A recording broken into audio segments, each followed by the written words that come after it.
Welcome to another episode of Down the Barrel Podcast with Jimmy and Deano. And sometimes Jared. Down the Barrel Podcast is brought to you by the Minnesota Deer Hunters Association and Wolf.Report. Deadnuts Outdoors, creators of the most realistic 2D archery targets on the market. Practice how you hunt. Hit it dead nuts. Visit deadnutsoutdoors.com to gear up. All right, guys, we're back finally from being out of the studio. And today we're back here with our good friend Aaron Stonehocker. Thanks for joining us, Aaron. It's been a while. Yeah, man. Thanks for having probably me. Dang near a year since we talked to you last. Yeah. And you're with a new company, Deadnuts Outdoors. That's what we're here to talk about today. So I guess my first question would be, how'd you get hooked up with the Deadnuts guys? Yeah, man. Well, thanks for having me on. It's kind of a slow drag to a short story. So I met Corey over the phone with my time at Tacticam. I actually had some of our team guys reaching out about their targets, and I'd been seeing them on Facebook here and there and thought they were pretty neat. And anyway, just end up reaching out to their inbox on their website and said, hey, we've got some guys that are interested. And at the time we were looking at doing some different Tacticam team program, looking at doing some different prizes and things for that. So I just reached out to those guys to see if that's something they'd be interested in partnering with us on it.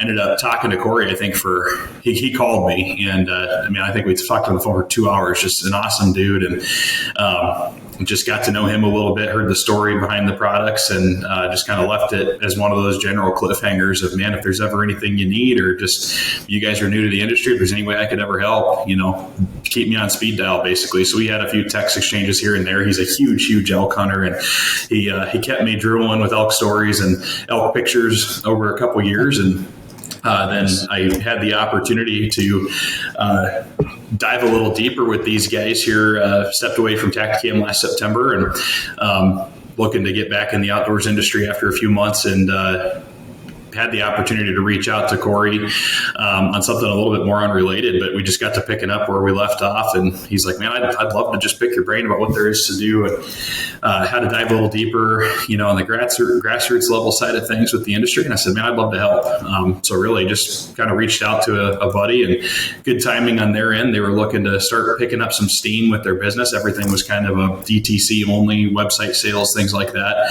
running Facebook ads. And I stepped in to, I guess, help them get a little bit more of that grassroots footprint going. So we kind of picked up, I'd say probably December of last year, 2024, and haven't looked back, man. It's been full steam ahead ever since. Nice. So are you still out in, was it DC? No, thank God. We got out of there. We got out of there left at the beginning of April. So we've been here in Texas, actually. So this is kind of part two of my wife's nurse practitioner doctorate program through the Air Force. So we did 2 years in DC, and then we have a short, 14 months here in Killeen, Texas, out at Fort Hood. Just got rebranded back to Fort Hood from Fort Cavazos. So she's stationed here for a year, basically doing her clinical rotation. So we've got about 14 months here and dealing with the heat, and then we'll go wherever the good old government sends us next. Well, hopefully someplace good. I mean, because Texas is definitely better than DC. I'll give you that. Yeah. I'm glad you got out of there. It's way better. It's a little different though, because at least they've got some public ground you can get out to, so that kind of get away from the hustle and bustle. And here it's so much private ground and ranches. You think like Texas, it's definitely a hunter's oasis. I mean, the sky's the limit. It's like a mini Africa down here as far as driving around the countryside, and you see all these African animals and these high fences and things. You can hunt pretty much anything you can dream of down here, but it's a lot more pay to play, I guess, than what I had in my head. So definitely trying to figure out our spots for somewhere we can go try chasing some whitetails, maybe some hogs, something like that while we're down here. We'll try to get that figured out without breaking the bank too hard. Right. I can imagine. Yeah. It's kind of like Kansas a little bit. Yeah, a lot of private. Yeah. Very little public at all. Are you able to hunt on Fort Hood? Do they have, opportunities for that? They do, yeah. So that might be the saving grace here. So Fort Hood, I don't have it pulled up in front of me, but I want to say it's something in the ballpark of like 330,000 acres or something like that. It's a massive, massive base. I think it might be the biggest Army installation in the country. And yeah, I mean, with that amount of space, they've got a ton of places you can hunt. And so I've started making some connections out here. I joined 1MO. They're a veteran-started nonprofit, One Mission Outdoors. They just put on a bunch of hunting classes and things like that through the base, and they do a bunch of things for archery competitions. They just opened up the very first, membership-based archery range here in the county, I guess, that's ever been done. So that's kind of cool. And anyway, those guys, have been connected with them. They've been a huge knowledge base for me. And yeah, you could definitely hunt on that base. And I did finally get out yesterday. I got to kick these Air Force terms out of my head. MWR, so it's like the outdoor recreation of the Air Force. They run a couple of big chunks of the base there that the public can even access. You go out, pay a day use fee, you go to the beach, enjoy the lake, stuff like that. But I think on some of that you can hunt too. So I think that'll end up where I spend most of my time and effort this hunting season, is getting out there and trying to figure that out. It sounds like you basically put in for like a system, and then you can start applying for different units that you want to go to. And then, you set your dates that you go, and if they get approved, you can head out on those dates so they kind of know where you are, what places you're in, you check in, check out, that kind of thing. And so that should be an experience in itself. And then I've got a couple other like friends of a friend type opportunities that have some private properties. I might be able to go help out and kind of do some land management in exchange for maybe some hunting opportunity as well, for maybe deer, hogs, stuff like that. Sweet. Cool. That's the way to do it. Yeah. Deadnuts. How did Deadnuts get started, and where's their main place located? Yeah, man. So Deadnuts, about a 4-year-old company, all said and done, out of Montesano, Washington. So their headquarters up in Washington State. They are a father-son, the Daniels family, so father-son team, and the other brothers kind of do some things. They're kind of pictures on the boxes, stuff like that. But Cole and Corey Daniels are kind of the spearheads of it. And basically, they had the opportunity through one of the other businesses, D4 Sports. They're like a outdoors promotion-based business. They do swag, apparel, signage, stuff like that. For basically anything you need promoted, they do it. And Corey was wanting to get his up and coming boys shooting at something other than their block target, and not really looking to spend the money you have to get into like life-size elk for 3D. Like I said, they're a huge elk hunting family. And so one day he was dinking around the shop and said, I think I could maybe make a target on some of this fluted poly material that we have, and ended up printing some targets out and getting them in the backyard, having his family go out and shoot at them, had a kick out of it. So they start having some friends come over, and they were shooting at these life-size elk and bears and deer and everything that they had started dabbling with over time. They had buddies over shooting. They're like, dude, I think you guys could sell these things. These are pretty cool.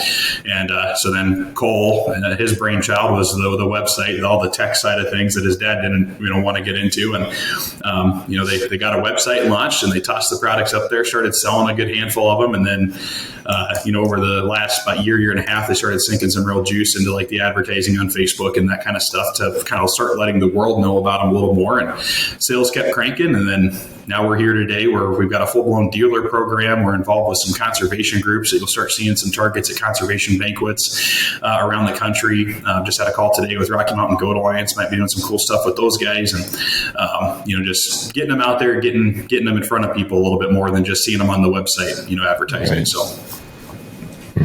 Yeah, no, ever since you contacted us, and got us some product, and I've been shooting the target for, a couple months now. Yeah. And I think they're great, and they're cool because, they're life size, and the pictures on these things are just awesome.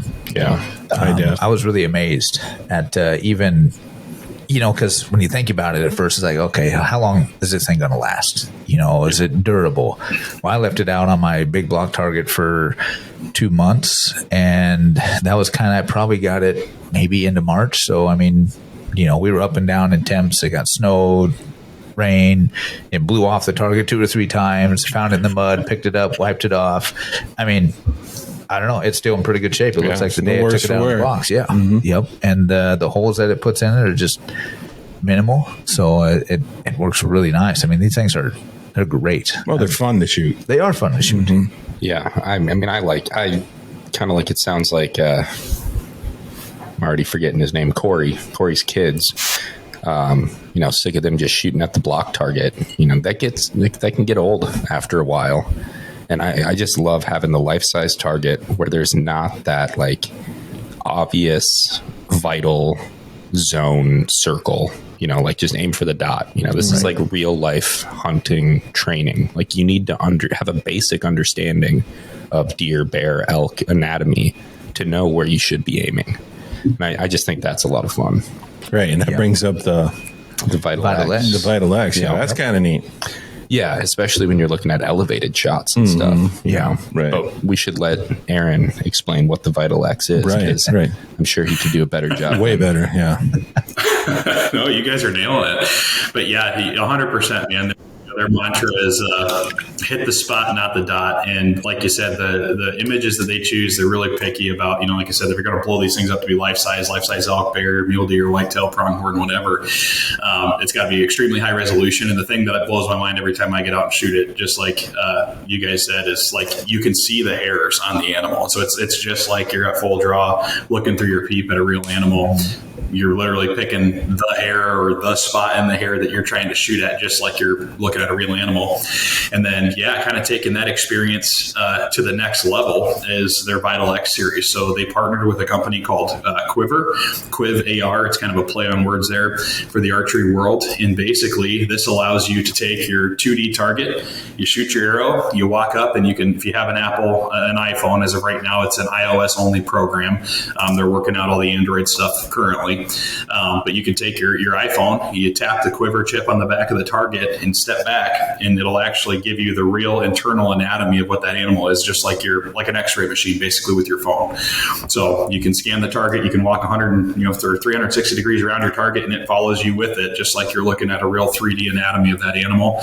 And now they've got it where when your arrow's in the target, you can scan your arrow too. And so it'll actually show you like the pass-through line and all the vital organs that you would have hit or touched or nicked or missed.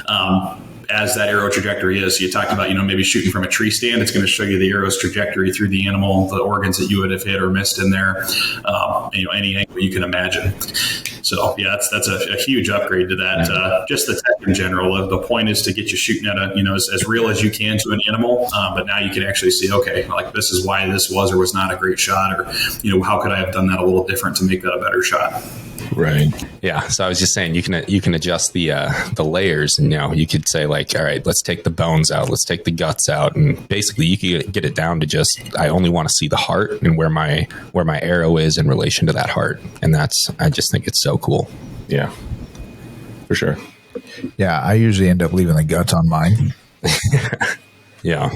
Dean leaves it so it's just guts, and he just tries to avoid those. Yes. He doesn't care about shoulder blade, whatever. Just don't hit the guts. Yep, pretty much. And that arrow trajectory, that new thing, that's pretty cool. I guess I haven't. I need to update the app and check that out, because I guess I didn't see that. But it's been a few weeks. It has been a few weeks. So, no, that's pretty cool. Mm-hmm. One thing to keep in mind, they're 2D at life size, which is very cool. But you just have to have a target behind them, obviously. So I'm lucky enough, I've got a huge block target, at least for my one deer right now. So it works out good, because if I miss, I got a big area to miss for. But I've been seeing pictures and videos to where, all you need, every archer has a little small block, the black block target? Yeah. What is it, 2x2? I don't even know what's that, but something like that, yeah. Yeah, so that's all you need to put right behind your vital area, and that's what you're aiming for all the time. So, it's pretty neat. Yeah, exactly right. Yeah, all you need is a backstop to go with it. And like I said, if you've been in archery and you got your bow, more than likely you've got some backstop at home, whether it's a block target, a bag target, that washed up old 3D target you have. There's a lot of body left on it that, maybe you've blown the midsection out, but the body's still good. Toss it. You're going to screw it to the back of that and call it a day. Is anything that'll stop your arrow? You just put this up on the front of it, and it brings it to life. Yeah, right. Yeah, when we were at an event, what was it, 2-3 weeks ago? Yeah, 3 weeks. An archery event. And I forget if it was you, Dean, or you, Jared, that shot. we had that challenge shoot with was it Whitetail Willie? Yep. The Deadnuts target. Right. Which one of you guys shot that? Was that you? Both of us did. You did? Both did. And I remember every shot we went up and checked it with the Quiver or whatever. Yep. Yeah. To see who got the best gut shot.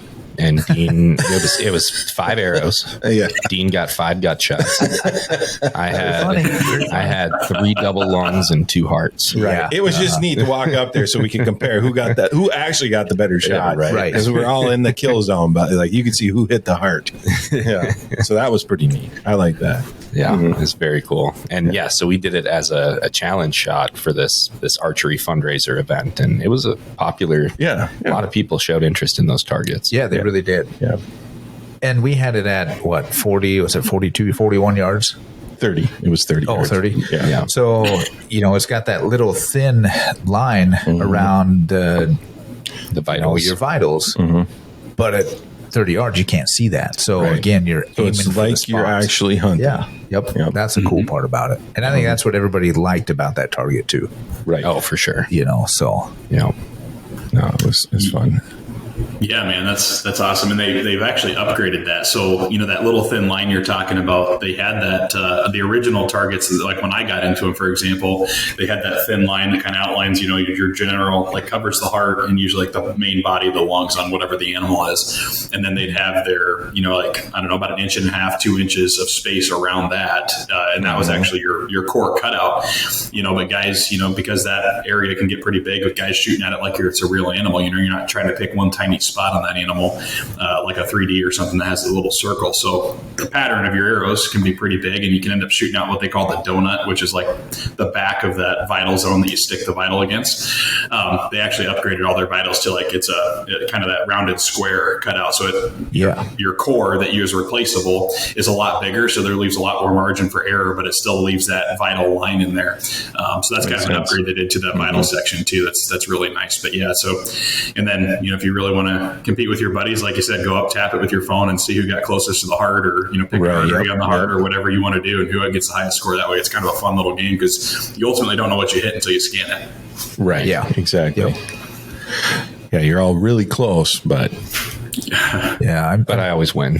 I forget who had the closest, but I know one of you guys did hit the heart. Jared did have the closest on that one. He did. Well, that makes sense because you were shooting for 41. It sounds like when the target was right? Yeah, he didn't even know. We told him 41. It was actually 30. Always bring your own rangefinder. I get cheated Rule number every one. time. I get cheated. Yeah, they were probably trying to move the target on me too. So Right. And another thing I like is you guys have a great variety of animals to shoot at. I mean, from what we have in the office, we have turkeys, bears, elk. Do we have a mule deer? we have a mule deer. We have a mule deer. I don't know if we have a goat. Do we? We didn't pick up a pronghorn. No. Yeah. So I really want to get the bear one myself because I finally got my bear tag this year, and it's like that'd be great practice. Well, I haven't even seen a goat one. Like, do you have a goat one, or is this something you're going to make for Rocky Mountain goat? Yeah, so they had a mountain goat in development over the last year, and it did a silent launch. Like I didn't even know it was out. I knew they were doing it in the background. I was doing something else one day, and I was cruising the website looking for something on there, and I was like, when did they launch the mountain goat? They didn't tell me. So immediately I was like, I got to reach out to these guys and get the pricing for the dealers and everybody else. Yes, we do have a mountain goat out now, Billy the mountain goat. I've got mine on my way. It's supposed to be here, I think, tomorrow. So I can't wait for that one to show up. That's a dream hunt of mine, and can't wait to be poking holes in that guy. But yeah, we've got the mountain goat, kind of outside your, like you said, whitetail, mule deer, and on the mule deer and whitetail and elk, we actually have and the pronghorn antelope. We have different variations of those targets too, because it's one thing to shoot at a broadside target. It's another thing to shoot at a quartering away animal, or even a quartering two in some cases, like an animal like an elk. That's becoming a more, I guess, talked about thing is the frontal shot, depending on what you get presented with. But they do have a frontal facing elk as well, so you have a chance to get all the different looks that you might find in the field versus just shooting broadside all the time. But yeah, you got antelope. You got mountain goat now. You've got a bighorn sheep, and they do actually have a full-size grizzly bear as well. So that thing's I need to get one of those. I don't have one of those yet, but apparently it's a monster. Like it's gigantic. I can imagine. Yeah, especially awesome. Yeah, that would be fun. I think what they need to do, and I don't know if you can even get sheets this big, a moose. I want to do a moose. That'd be fun. I mean, I'd get one of those. I can't confirm or deny that there's some new animals coming. So that thing would be, if a moose is coming, it could only be gigantic. So yes, I'm gonna hold off for the launch of the Sam Squanch. That'd be cool too. Yeah, no. Yeah, It'd be a good time to do it with all those videos on TikTok and whatnot. Right? That's definitely Absolutely. popular. It's a whole bunch of them. Mm-hmm. No doubt. Yeah, that mountain goat's pretty cool looking. Oh yeah. He's awesome, man. He just launched, and like I said, I just had a call before this podcast actually with Rocky Mountain Goat Alliance. So we're putting some cool creative stuff together for doing something kind of neat with those guys as well, kind of like we do with Minnesota Deer Hunters Association and stuff like that. So Right. Yeah. And speaking of the Minnesota Deer Hunters Association, I know, Dean, that you had said, and I don't know if all the organizations can do this or how it is, but you can do custom images too, right?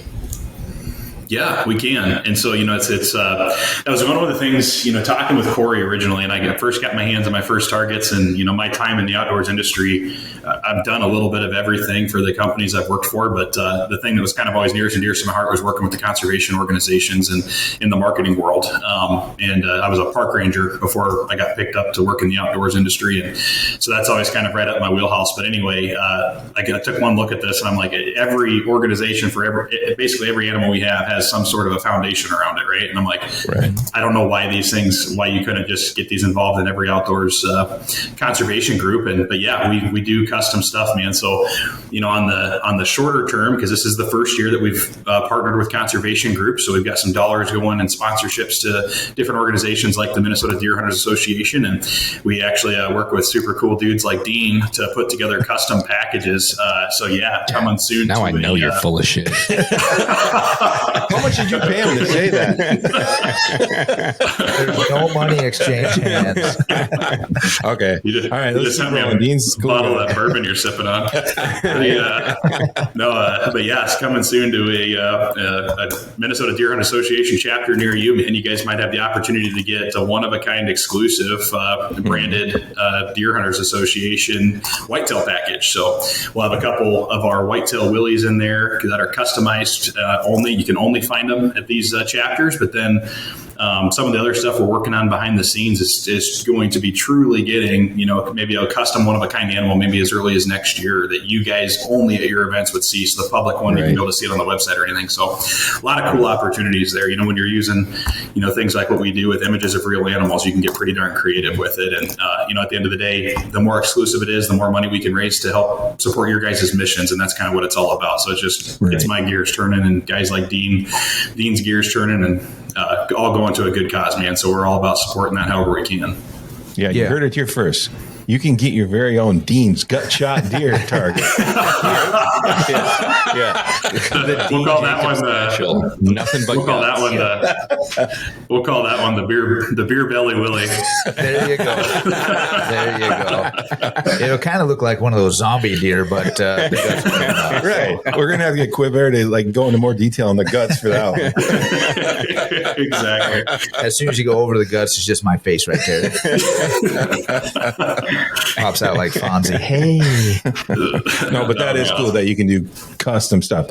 Yeah. So, if you got a deer, your deer you've been watching forever, you can get that guy printed out, at some point. and shoot at it. Yep. Right. Yeah. And it's really cool that you guys work with the conservation groups and, put logos on everything, and you give back to all the conservation groups too, that you work with. So that's really awesome. And we actually sent some of the Deadnuts targets to our four-corn camps this year. We did. Yeah. So we're hoping and waiting till those are going on currently as we speak. So hopefully kind of at the end of those, we'll get some really good photos and some of good the kids feedback and on get them. some good feedback. Yeah. Cause Get about I know 1,000 kids shooting at them this summer. right. Then we'll see really how durable they are. And my kid, he loves to shoot it. Well, and our nephew's going down to the Four Corn camps. Yeah. Like in the next day or weeks. two. No. Yeah, actually this Next weekend, week? I think. Is it this weekend? I think it's this weekend. Yeah, so he'll give us a good report, because I'm sure we'll have to make sure Neil takes him out for him. shoot at them. Yeah, because that would be cool. So we donated those. I know some whitetail willies. I know I'd send a few turkeys because the camps requested those just for something different. So hopefully we can kind of keep that going. And I think it's great.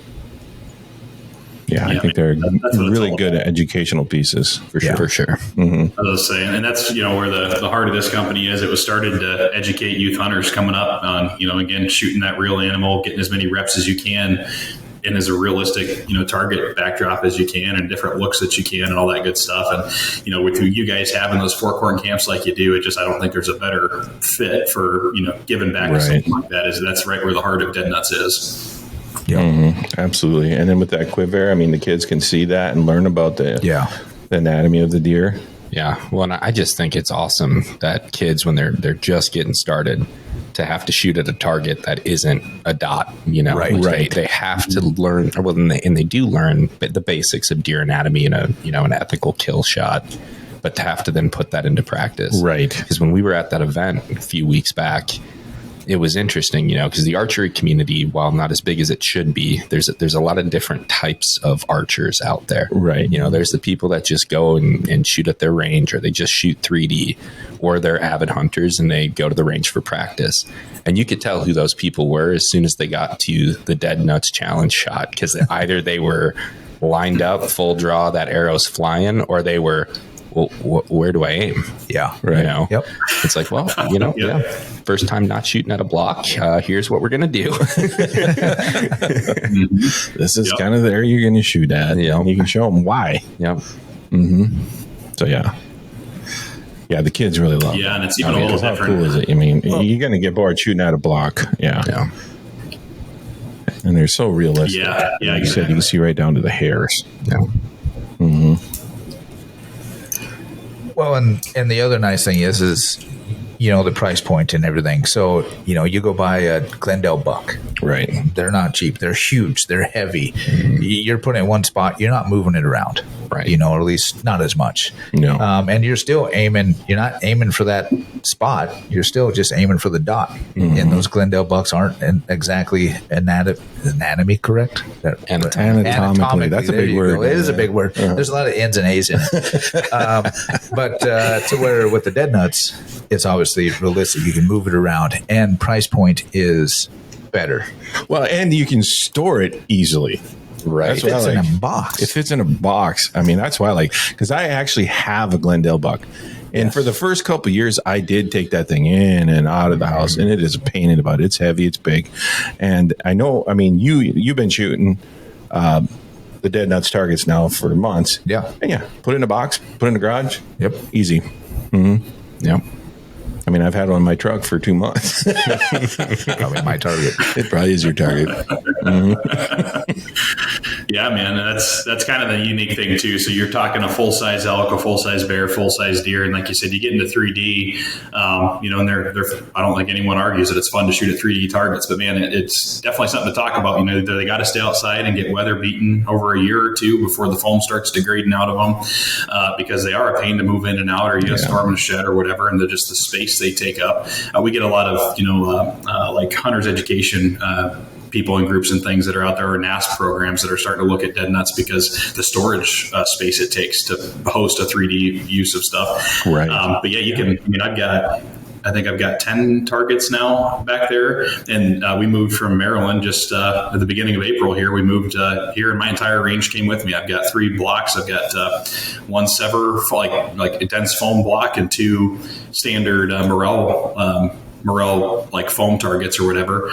So my 3 backstops came with me, and then I've got my 10 animals that came with me too. I packed them up, and I think the box, I took a video of it when we moved. The box is about that thick. I don't know what's 6 inches thick, and I've got 10 full-size animals folded up in there, and pick and choose the one I want to shoot that day and go toss it on the backstop and just let her rip. So do you have an elk too? I mean, because those things are pretty big. Yeah. Yep. I've got the broadside bull out there now is what I've been shooting at the last couple of weeks. And they've got a quartering away and a frontal bull as well. So just kind of depending on the look you want to practice, I'll be shooting a little video, I think, here before long out of that 1 MO range. I'm going to have all three of the elk lined up just to show you, people what the different looks look like and how you can practice, all three on real life size, full size elk, just practice all three looks in one range session. But yeah, they are pretty big. Yeah, and we took one out just to see it. Yeah. At the office, and they're life. I'm assuming I've never really seen an elk life, but it's impressive. Pretty real. Yeah. They're awesome, and they pack down so small. Right. I mean, you've shot an elk, so you've seen the target, so it's pretty close. Yeah. I mean, my elk was bigger, but well, come on. I also only shoot archery. I heard you bought that off somebody. Yeah, right. But no, so I used to run education centers out in Colorado, and at one of them we had like a full 3D archery range, and the bears up there loved to attack our 3D archery targets. And so it was every morning, get a group of instructors around, and you got to go hike out to the shed. You got to pull out the 3D targets. You got to set up the range. Kids go out and they shoot and have a great day out there. But then every evening they have to go back into the shed, and it was like an 8-person job, and it would take like an hour to do that. I suppose. Yeah. So I'm actually going to call them, and Angie there, she runs the archery program. I'm going to get her connected with you because I think they would appreciate those targets. Yeah, I suppose moving them around for sure. Right. So were those black bears or grizzlies? Black. Oh, okay. Yeah, we don't have any grizzlies in Colorado. Really? I didn't know that. Last I checked, the official grizzly population estimate in Colorado was 0.5 grizzly bears. Well, that's more than Minnesota. Right. It's because there was one grizz right on the Wyoming-Colorado border that at any given time they didn't know which side it was on. Okay. See, you learn something every day. You do. Mm-hmm. That's awesome, man. Yeah, no, we'd love you to guys have a grizzly target. We do. Yep. Yeah, we've got a grizzly target. If it's full size, like I said, that's the one target I don't have. So I've got to get the grizzly out here, and it's a monstrosity from what I've heard. So I might have to move my targets a little bit further from my shed to make it work. But we do have a club range program as well. So anybody that is out there that maybe has a range, or they're connected to a local club and they think this would be a good fit, we've got a program built specifically for that as well. So definitely shoot those our way. That's awesome. So we talked a little bit about your work with various conservation groups. Do you mind sharing who all you're working with? I mean, obviously MDHA. It sounds like soon to be the Rocky Mountain Goat Alliance Foundation. Mm-hmm. Who else is on your radar?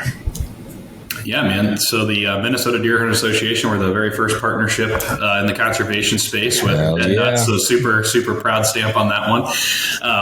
Way to go, Dean. And so definitely excited about that. The second in line there was the Arizona Mule Deer Organization. They came on, got a bunch of targets for their youth hunting camps as well. They do have a custom mule deer package coming to their events for last year. Actually, we got one in this year. They have one more event here actually this weekend, the 28th, so 2 days out. Some lucky winner down there is going to win some custom mule deer targets for those guys. We put together a custom package, and then into 26, that same package will be available. So Arizona Mule Deer Organization, Whitetails Unlimited. We just did the product showcase with those guys, so we're on the national sponsor list with them. And then Rocky Mountain Goat Alliance. I just got done with that initial phone call today, but it sounds like we're going to do some really cool stuff with those guys. So that'll be number 4 here in year 1. And we've reached out to just about everybody in my Rolodex and got conversations started. So it's just more a matter of finding the right fit for partnership. And each organization's a little different on how they structure with sponsorship and product showcases and things like that. So we're open to anything. And like I said, we're rooted in conservation and in education. And so any way we can get involved to support the bigger mission behind what all of you guys do, we'll partner with anybody that we possibly can in that space. So definitely looking forward to getting creative. It's a smaller company, like I said, a little bit more of a startup. So as marketing budgets grow, opportunities to support more of what you guys do grows, and just like getting the products involved and however we can. It's just kind of fun. And like I said, big, huge stamp to MDHA for being number one. Yeah. No, we're pretty proud of that. I guess for the first time ever, and I might throw up while I say this, but You said it a few weeks ago. way actually. to go, Dean. You said it a few weeks ago. You were proud of it. That was a lie. That was probably a lie. No, I love the targets. I think they're great. And one thing I was going to ask, and I know we've talked about it. So obviously they're mainly meant for archery, but you can shoot it, with a rifle. Oh, Just yeah. no backstop. Right. Yeah. And then on the backstop note too, so Do you we'll get get a couple minis things. that- So yes, I mean, you can use these for whatever. Mm-hmm. Yeah, we do get some that shoot it with rifle. Actually, I'm soon to be one of them. I need to get mine out and get it on the rifle range. I've got a kind of a standard gong and chain setup that I want to toss behind it. We've got some long range shooting schools that actually use them as well, so they'll toss them out, on more of like their lifestyle ranges, or some of them do it on the actual the 100 to 1,000 yard like incremental flat range as well, where they toss like a gong behind their steel target, and you get the report out of it, but it looks like you're shooting at a real animal, so it's kind of setting people up for the hunting scenario. They do offer banner targets as well, and so that's another popular thing we get in the rifle world, because those actually come with like you almost like a shoot and see target. You can actually do like the adhesive vinyl repair on those, so that's a popular choice there for those guys. But yeah, and then in terms of a backstop, coming soon to a MDHA or wherever near you, we will be having a backstop of our own. And so that's the initial design on that's going to be a crossover backstop. So it's going to be archery and rifle or firearm, whatever you're shooting at it with, I guess. But that'll be a really cool addition to this lineup.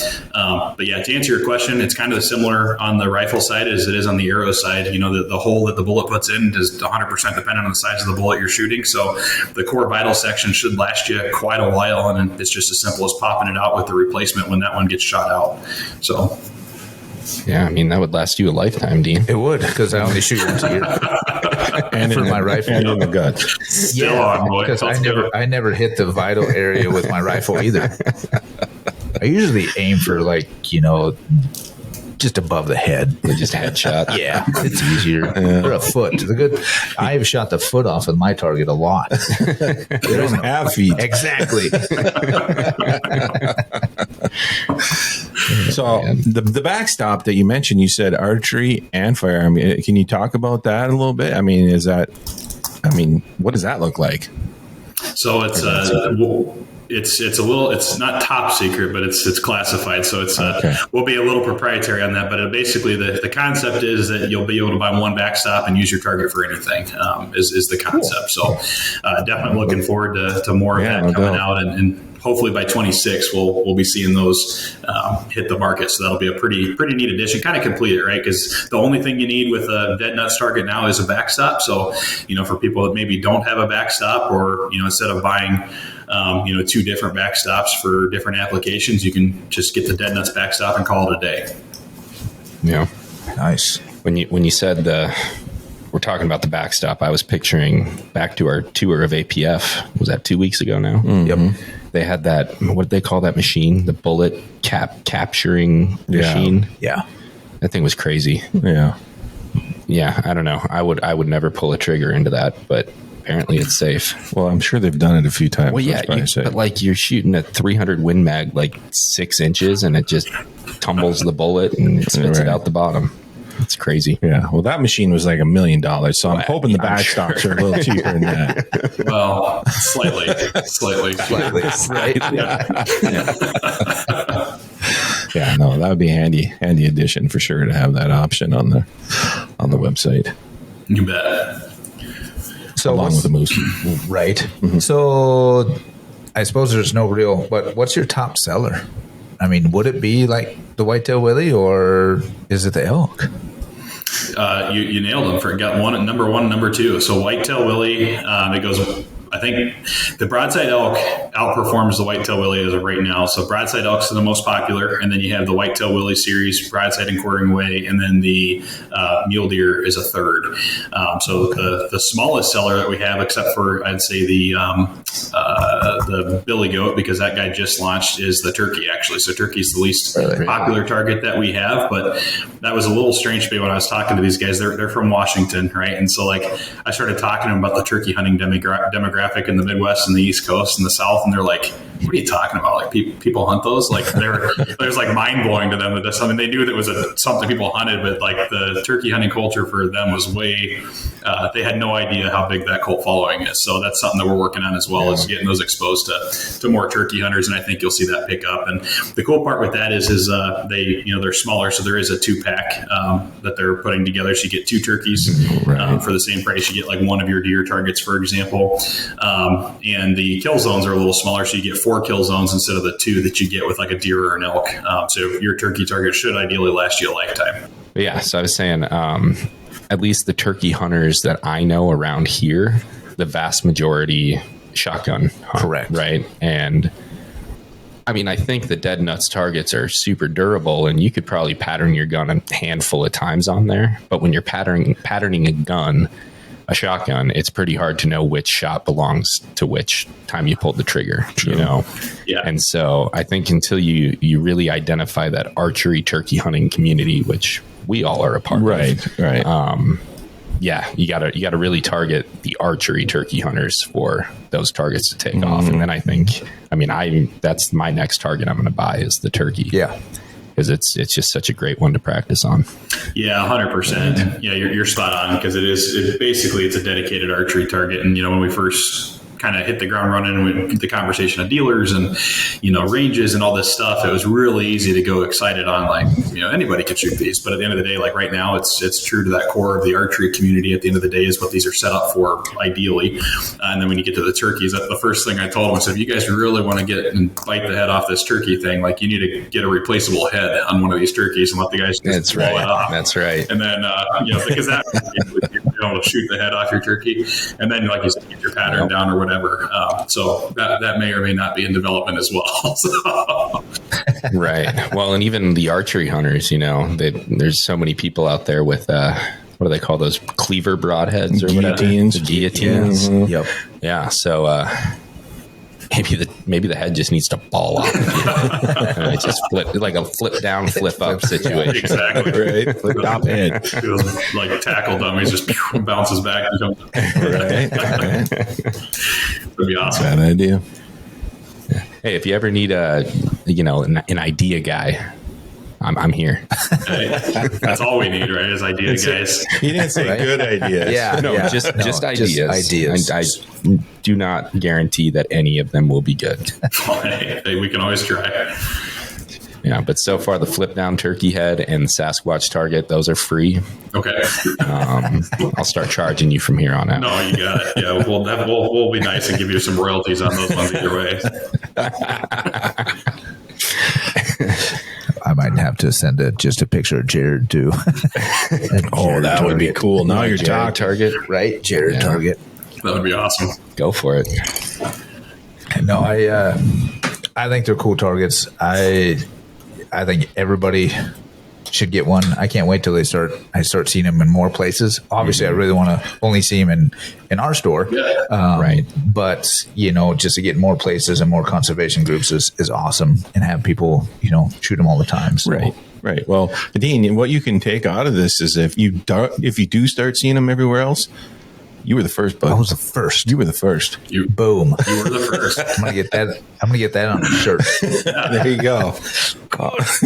We're struggling today, man. Yeah, you guys were the first, and then you guys you're the first conservation group, and I think you were number 5 on the dealer list, because you guys are unique in that you have a pro shop for your guys' conservation org. So, that's your top 5 all the way across the board, no matter how you cut that cookie. So.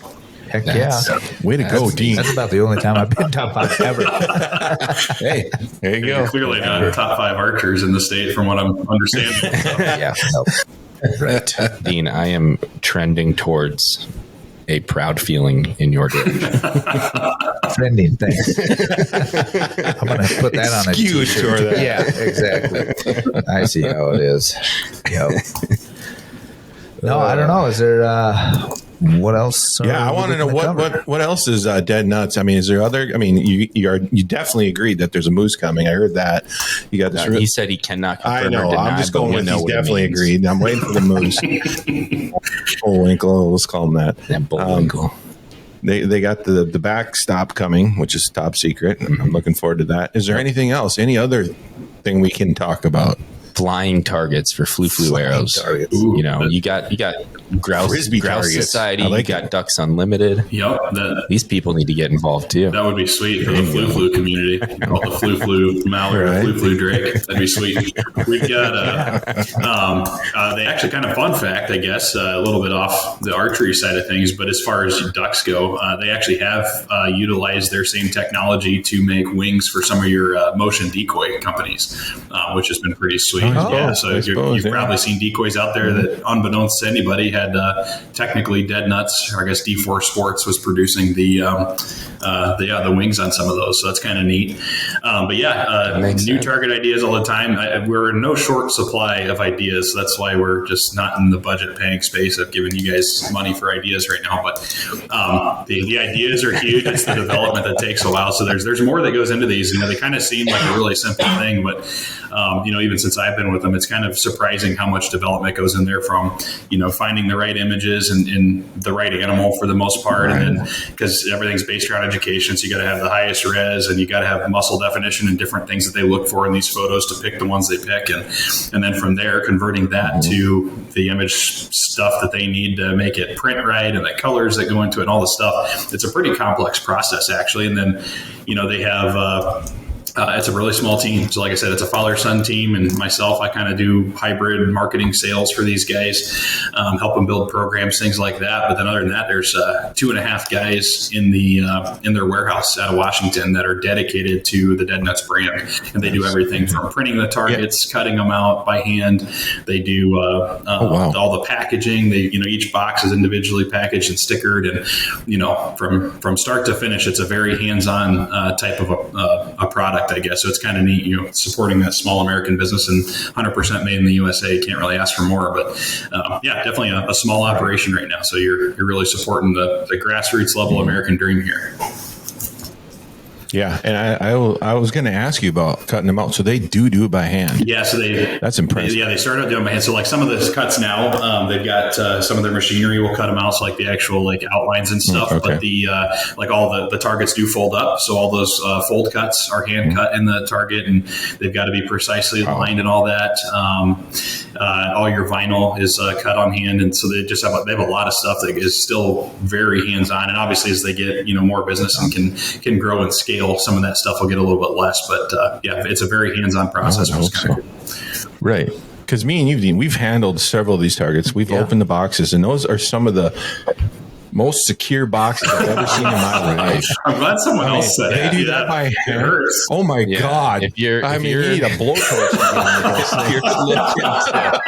if you're looking for some cost savings, packaging, man, it's tape. Use tape. I am. Yep.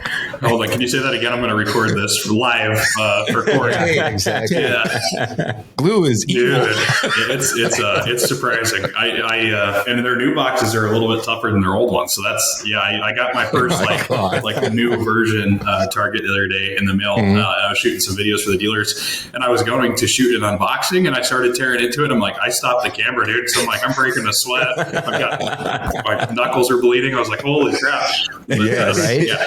The targets will show up. If you up. order one of these targets, Go ahead. Exactly. They're going to show up in pristine condition. Yep. not even UPS can fuck that up. Oh, God, no. Right? God, no.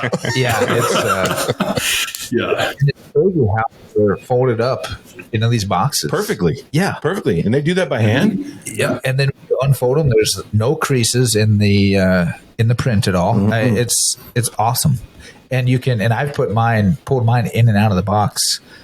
I don't know, at least half a dozen times. Yeah. And every time I pull it out, you just stick it together, flop the legs down, boom. And actually probably after 20 minutes, the legs just stay down, because, if they're in the sun or whatnot. But otherwise, it's really cool. Yeah, they do a heck of a job. I'm they surprised. do that by hand. Yeah. I mean, I was assuming there was some fancy computerized equipment that was doing this stuff. Yeah, that just spits out like a gallon of super glue on every crease. Oh my God, right? Like knife proof super glue. Yeah. It almost is knife proof. I tell you what, I had to get the actual Angle glue. So kudos to the packaging department. Whoever's doing that. They're crushing it. Yeah. They need to start their own company just packaging. They got that down. The material is sweet. Like you said, it doesn't crease. And that was one of the things when they were in the development stages, finding the right material to face these things with. And it gets the print quality, gets the colors right, doesn't fade over time. So I'm on year number 3, and all my targets had in Maryland, had them in the woods, so they didn't get the morning sun, but they got all the noon and afternoon sun all day.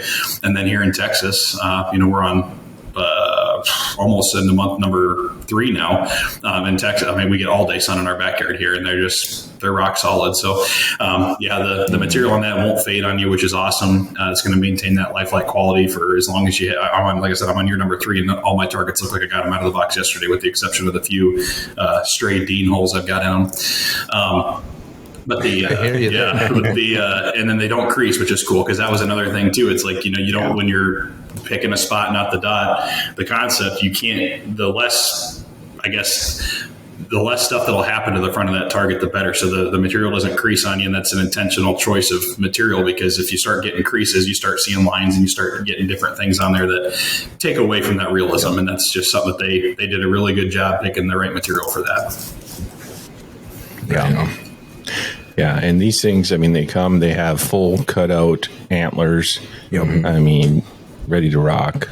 Yeah. And once you get that box open, and you're going to realize the quality these guys put into it. Yep. I mean, the quality goes right into those targets, and these things are rock solid. Maybe maybe they can monetize that box. Actually, they just have an unboxing service. They'll send someone out to your house for $20 and unbox it and set it up for you. Yeah, they can charge extra for that. We'll get a rep in each state, and that's their only job. Come open the box. I was wondering if there was some trick or something. No, I'm glad you guys said it out loud, and I'm glad it's going to the public. This is a public awareness announcement. It is. Right. Yep. I mean, they're the most secure boxes in the industry. I guarantee Right. it. I never knew cardboard could be so tough. It's I don't know what glue they use, man, but it's rock solid. That is for sure. Right. And they must own some kind of stock in that company. Man, it's all over. Yeah, shout out to Leroy and the boys for Right. Good job. Yeah, no, that's great targets. Yeah, check them out. If you're an archery shooter, you should definitely check them out. You want to, I mean, especially around here. I mean, how else are you going to get a elk target at that price point? Right. That's the other thing. You're not going to be able to get an elk target at that price point. Right. That you can move around. Mm-hmm. Mm-hmm. And I've been seeing on Facebook and, some of you guys' marketing and everything. And it's, I mean, kudos to your marketing department for some of the shots they've been taking. They've got elk out there at, 30, 40 yards, just barely seeing. And it's like, that looks like a real elk when you first see it. And I mean, it's so realistic. It's awesome. Technically, it is a real elk. I mean, it's a picture. Technically, it is. Yeah, Right. True. Well, I mean, I've never hunted with a deer decoy, but I'm tempted to try it. Yeah. With a Deadnuts target. Like, it's that realistic, and it's amazing. Yeah, man. And We should put one out in front of a trail cam just to see what happens. I would absolutely. I'm going to do that to my dad's trail camera. Right. There you go. Just put it out there and just see what happens. Crap his pants. Get that big white tail on there. They're monster. Right. No doubt. It's cool though. As far as you talk to the Realism, they do have Cole. He's the co-founder. They're the son. he gets out there and he uses them for antelope decoying, and they work well. It doesn't really reflect to that material that they use, so it's kind of nice that way. And you get them in front of a trail camera, and especially with the IR like night flash and stuff, it doesn't reflect, so it looks like the actual animal standing there in front of a trail camera. So you want to trick somebody, toss a dead nuts target in front of there, whatever it is, the grizzly, a pronghorn, whatever, give them something wild, and they'll think it's a real animal. But I like that. I like that idea. that. I had I couldn't figure it out, so I had 4 targets in my backyard in Maryland, and it's we had like, I don't know, 20 feet of yard, and then it was just a drop off into this wood line, and the bucks during the rut would cruise up and down right along the edge of our wood line there. And one morning I went out there, and I was like, I didn't hear a storm blow through that night, and I had my whitetail target was like on the ground, and the block was laying off the side, and I was like, what the hell? Like, the wind must have really got after it last night. So I put it up and put the target back on there. The next night, same thing. It was knocked over again. I was like, what in the hell? So I threw a trail camera up. I had a buck that was coming in there and fighting it, and I selected the target. Through my ear holes, you could see where his tines had actually punctured the target because he was bulldozing it. Wow. So yeah, they're. Did you do the Vital X? Did he? No, I didn't have the Vital X on those targets. Those are the non-Vital X series. That would have been sweet though. See if that buck would have lived or died. But they're just. The bucks were getting after them, and then I'd have does come up and hang out with the antelope and my bighorn sheep I had out there. They just walk through there and they just hang out with it like it's a real animal. It's kind of crazy. Yeah. Nice. All right. Well, I've got one more free idea, and then I'm going to start charging you. Oh gosh, here we go. No, this one I think this is a legitimate one. Okay, let's hear it. Prey decoys. Like you do a lifelike rabbit or fox or fawn or whatever for all the predator hunters out there. Yeah, around here, that'd be handy. Put that out there with your call. Yeah. I think that'd be pretty sweet. All right, I'm writing that one down. That's the first good idea I've heard of. Hey, that's the first one he's written down. Right? Or even you could do a coyote. You could do a coyote. Because you could use that as a decoy and or a target. a target as well. Right. It's dual purpose. There you go. Yeah. Man, you guys are full of ideas. All right. Right? Keep them coming. I got the notepad handy here.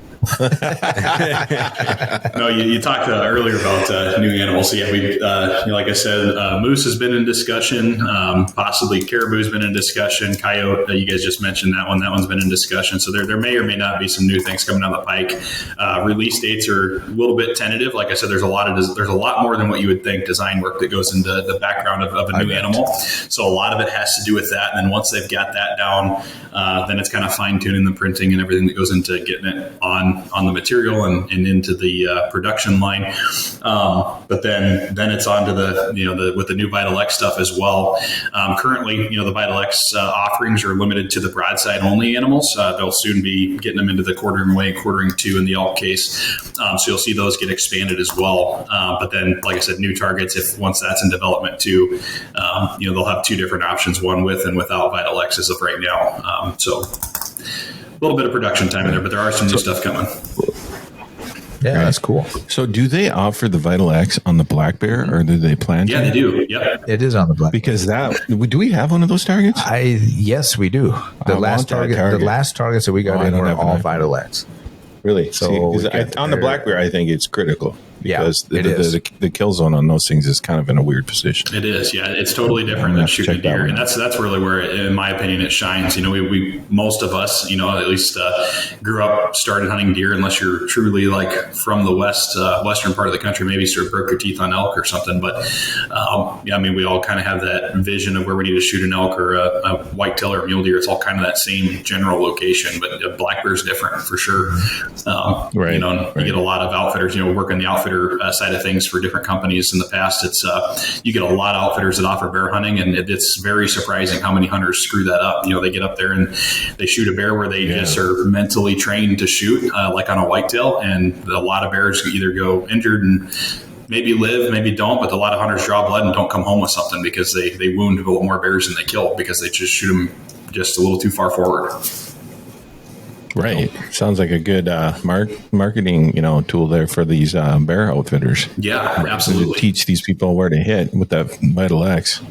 Yep. And even the turkey has Vital X. Really? Too. I didn't know the turkey had Vital X. Yeah. I might need that too. I know. Well, on the 3D target, I always screw that one up. Mm-hmm. So Well, that and the other 27. Yeah, all the other targets too. Yeah, all the other targets too. That's funny. That's funny. I was ahead of you for a couple weeks. Yeah. Don't worry, Dean. Just challenge them to a 2D competition. You'll shine. Right? Exactly. Exactly. Well, we do have another archery event coming up on the 2nd. Is it this? Yes. 2nd or the 3rd? And we'll have Dead Nuts there again. We'll be giving away another target, and we'll have the challenge again. Yep. Yep. The 2nd, August 2nd. Right. Very cool, man. We'll see. We'll do another challenge. All 3 of us. See who can get that heart better. I'm good with that. Yeah, you can't even get away from the guts. Yeah, no, but can't. Those holes back there, I blamed on my son. It's like, yeah, that was, no. Sure. Yeah. Yeah, you guys ought to take a video of you guys shooting that challenge. We'll make sure to get it on our social media too. We just got done doing a huge huge planning deal for all of our email marketing, and we got a MDHA call out one coming out. I think it's actually in July. But if you guys have a cool video of that, if it's shooting something on the 2nd or 3rd there, make sure you get that over to it. We'll get that in that email too to get out to everybody. Yeah, that'd be cool. Definitely remember to take some videos and photos. And Yeah, we can do something like that. for sure. Awesome. Well, I think we've covered pretty much everything on our list, but is there anything you want to add about Deadnuts or yourself or why Dean is the worst? The best. I can think of something that we forgot to talk about. Yeah. Aaron has his very own podcast. That's true. Oh boy. And I think people should check it out and follow it. I appreciate that, man. Yeah. What is it, Dean? Promotion. Praying and slaying. That's right. Right. Praying and slaying. I had to find it podcast. under the other ones, though. Oh, Light the Fire Outdoors. Light the Fire Outdoors. That's how I found them. So Yeah, man. check it out. I mean, No, I appreciate that. yeah, you just had Chris Ham on there the other day. Yeah. That had to be a good That one. was really cool, man. I wanted to listen. Yeah, I wanted to listen to it today, but I just didn't get a chance with the meetings and stuff. But I'm going to definitely check Yeah, that out. work gets in the way of a lot of things. I know. Well, I can listen while I work, Jared. No, I really appreciate you guys calling that out, man. Yeah, so Light the Fire Outdoors, just me being a veteran myself, it's something I did a long time ago. I set it up as a business. It was just one of those opportunities, I guess, to use my outdoors stuff at the time when I was a park ranger. I kind of started as like a side business with the idea that I'd throw my hunts on YouTube and maybe build a small audience to sell some merch. And the whole goal would be to kick back the proceeds from whatever we'd end up making from that to veterans and conservation organizations. So that was the goal of it. And then actually when I stepped away from my full-time gig in the industry last September, I jumped into that and decided to do that more full-time. So yeah, Light the Fire Outdoors is actually the business we're running here, and that's how I'm helping out Dead Nuts is through that. And then the Praying and Slaying podcast is something that I kicked off a while back. It's taken several different shapes, but took it more seriously here moving into the, after last September, making it more full time, and had a bunch of guests that I couldn't even have thought of being on there. It's been a really cool thing. But yeah, same thing. Praying and Slaying is all about veterans, conservation, and outdoors community. So all of your guests you're going to find on there. I'm hoping to have Dean or maybe all three of you guys on individually or in one podcast to talk about MDHA and just share some cool hunting stories and talk to some cool dudes that are in the conservation space. Just had Bailey Taylor from NWTF on. So we got the Operation Conservation is podcast dedicated to folks in your guys' seats that are in the conservation world, and tell us about your organization, what you do, kind of all your unique roles, and then again, share hunting stories. Operation Hunt is where we get veterans on, same thing, talk about your military history, and then tell some cool hunting stories. And then just the general, we got a couple other episode series that we'll be doing, working into the mix of just cool people in the outdoors world telling hunting stories, man, because I think there's one thing all of us love, and it's just a good old-fashioned hunting story. And if we get to call out some veterans and folks in that conservation space along the way, all the better. And yeah, you mentioned Chris Ham, man. I got an inbox message from him on Facebook, and I didn't know who Chris was. Just a guy that reached out named Chris, and he said, "Hey, saw your podcast the other day on Facebook. Tell me a little bit about it." So I'm like, "Okay, cool." And then I Googled who he was, and I was like, "Oh, Chris Ham, HHA." Wow. I was like, "No way, that's pretty cool." Yeah. And so I got on the phone with him. He asked if he could call me and just to learn about what we were doing. And he's got a HHA USA is an organization that he started alongside of obviously HHA Sports, the bow sight company, and it's his just just extreme heartfelt mission to help out veterans, and however he can. And so he started HHA USA, and they put on a ton of really cool events across. I think Wisconsin's kind of the primary hub, but they do a handful around the country, and they fly vets out, and they just get to go have a day or two of camaraderie and shooting bows, and they get to tour things like the Vortex Factory, and just put on a really cool, just camaraderie based event and get like-minded folks together to have fun, shoot bows, and just kind of support each other through that. And they've done, I can't remember what the name of it is, and I feel bad about it, but they do, he supports some they fly vets out to go tour things like the World Trade Center, Ground Zero, and some other things like that too. So they support, they call it Operation and followed by a number. And it's where they fly vets out, they get a whole plane load of them, and they take them out, and they fund that full trip. And just kind of, for vets that are serving after 9/11, kind of, where it all started and things like that. And then through that, man, through Chris, I've gotten introduced to so many cool people in this outdoors, like archery space specifically. I just had Index Archery on. They're another nonprofit dedicated to getting vets out through like therapeutic archery. And so they take vets that, maybe have never shot a bow before and get a bow in their hands and get them fully outfitted, which we're sponsoring through Light Fire Outdoors, a couple of those this year, to help outfit the bows with the gear that they need to get into shooting, and just give vets an outlet to go out and, deal with some things that are on their mind a little bit more healthy than, through a bottle or something like that. So, yeah, just absolutely. Chris was pretty mindful. That was one of those like aha moments. Like, okay, I feel, I felt like I wanted to do this podcast and give a mission behind it. And then you get someone like that finds you through it, and you're like, okay, like this has got some steam behind it. Let's keep going. So. Yeah, Chris is a good guy. We worked with him for, way back in the day. Yeah, with True Friends days. Outdoors. Yep. Yeah, he was a great guy, and I haven't talked to him in a long time. But when I saw him on your podcast, I was like, awesome. That's what he's been doing to keep busy, because I haven't heard from him in a while. Yeah, I guess he had a podcast of his own there for a while, and he said he stopped doing it after a little bit. But man, to find a guy that's just got a heart for serving people, it's pretty hard to beat. Yeah, he's a good guy. Yeah, so check out Aaron's podcast. Obviously, it's doing great things. It's for a great mission. Maybe one of these days we'll be on there. Yeah, you will be. Right. Hopefully, gotta get that schedule going. You bet. For sure. Right. You're gonna fly us down to Texas for a hog hunt. Yeah, you guys will be the first, man. Yeah, that's one of those other ideas I'm gonna write down over here. That's a great idea, Jared. I like it. Okay. Yeah, it's in the idea book. You do that, I will bring you a Deadnuts target. Okay, it's done. Well, there's another idea for a Deadnuts target: a hog. A hog. There you go. Right. Boom. Just keep your eyes open, boys. These are so hard to think. It could be just around the next corner. You don't know. It could be. Awesome. You don't play poker, do you, Aaron? Not well. About like my golf career. I think I've golfed 4 times in my life. Solid. Oh, man.